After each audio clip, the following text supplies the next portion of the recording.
جناب مہمان خصوصی چودھری اکرم صاحب اور معزز خاتون، محترم حاضرین، السلام علیکم۔ چوہی صاحب کی گفتگو میں بہت اچھی باتیں آئی ہیں، اور مجھے ان کی جو باتیں بہت زیادہ پسند آئی ہیں اس میں یہ تھا جو انہوں نے پارلیمانی نظام کو ایک وراثتی نظام قرار دیا ہے۔ جی بالکل، میں بھی اس سے اتفاق کرنے لگا ہوں، کیونکہ ہمارے پاکستان میں تو بس بالکل وراثتی نظام ہی ہو چکا ہوا ہے نا، کہ ایک خاندان کراچی میں ہے، ایک خاندان لاہور میں ہے، اور تیسرا خاندان تو خیر ابھی نہیں بنا، کم از کم اس حد تک موجودہ جو حکومت ہے اس کے سربراہ کو یہ کریڈٹ دینا پڑے گا کہ اس نے اپنے بال بچے کو اس سارے سلسلے سے بالکل باہر رکھا ہوا ہے۔ تو ہم صرف دو خاندانوں کی بات کر سکتے ہیں، اور کوئی بھی جو عام شہری ہے پاکستان کا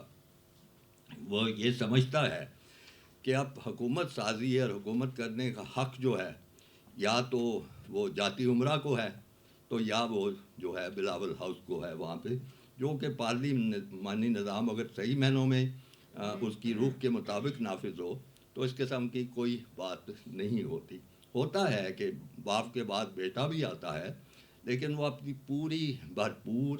سیاسی جد و جہد کے بعد اس عمل کا حصہ بننے کے بعد آتا ہے۔ یہ نہیں ہے کہ ادھر بیٹا جو ہے بالغ ہوا اور فوری طور پہ وہ اسمبلی کا رکن بھی بن گیا اور فوری طور پہ اس کے بعد وہ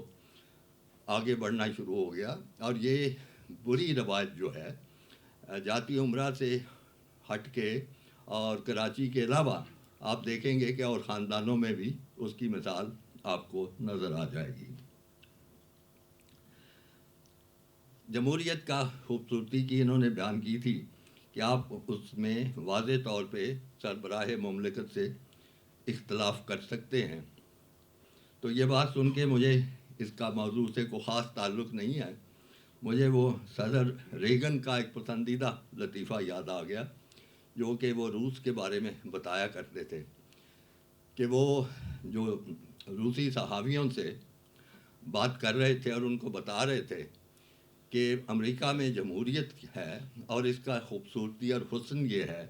کوئی کام امریکی شہری بھی اٹھ کے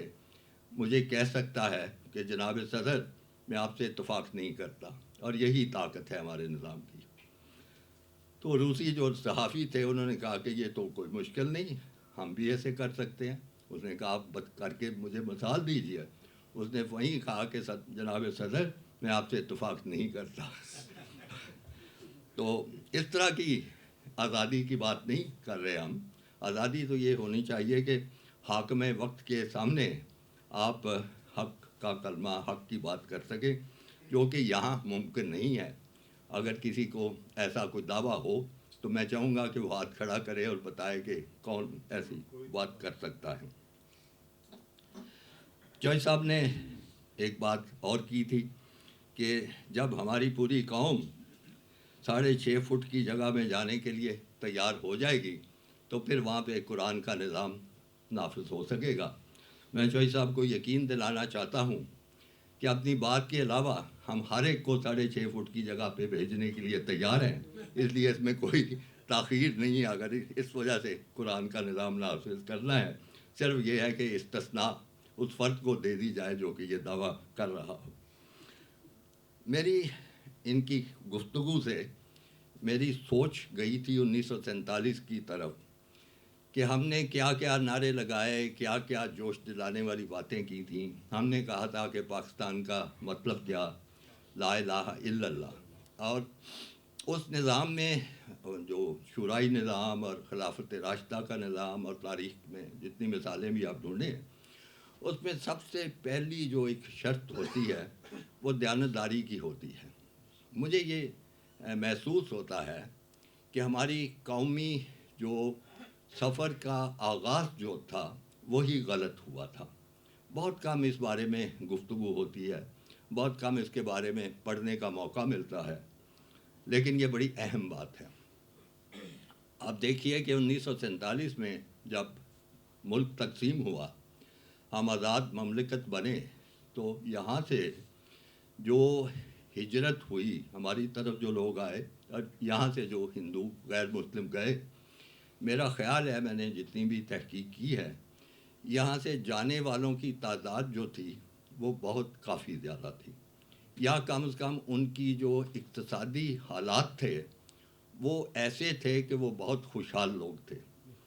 لاہور دیکھ لیں، باقی دیکھ لیں، انارکلی بازار کے بارے میں مجھے یاد پڑتا ہے، میرے والد بتایا کرتے تھے کہ تمام انارکلی بازار میں صرف اور صرف 2 دکانیں مسلمانوں کی ہوتی تھیں،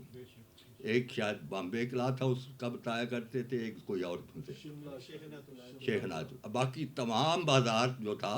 وہ ہندوؤں کی ملکیت تھا۔ اسی طرح لاہور میں جتنے اقتصادی خوشحالی کے مراکز تھے وہ تمام کے تمام ہندوؤں کے پاس تھے، اور باقی شہروں کے بھی یہی حالات تھے،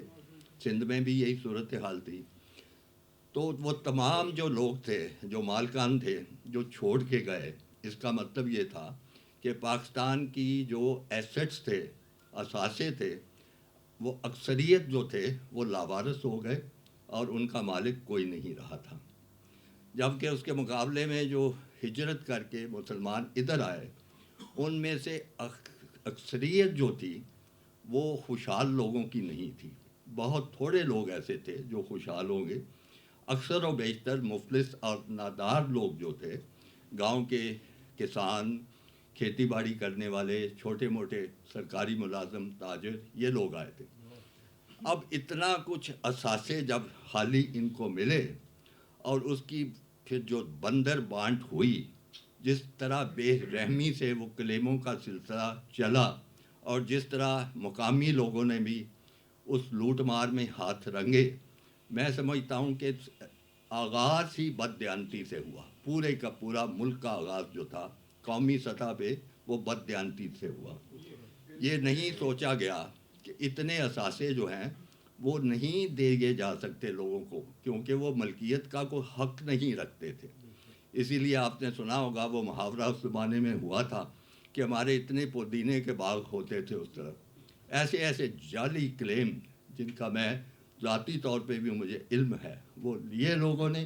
لے کے الاٹمنٹس کرائیں، وہ بڑے صاحب حیثیت بن کے بیٹھے، اور جن کا آغاز ہی لوٹ مار سے ہوا ہو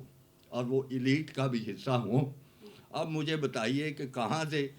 کون سا نظام آپ آسمان سے لے کے آ جائیں گے جو اس قوم کو راہ راست پہ چلا سکے۔ سب سے بڑی وجہ یہی ہے۔ اس کے بعد پھر آگے چل کے انہی لوگوں نے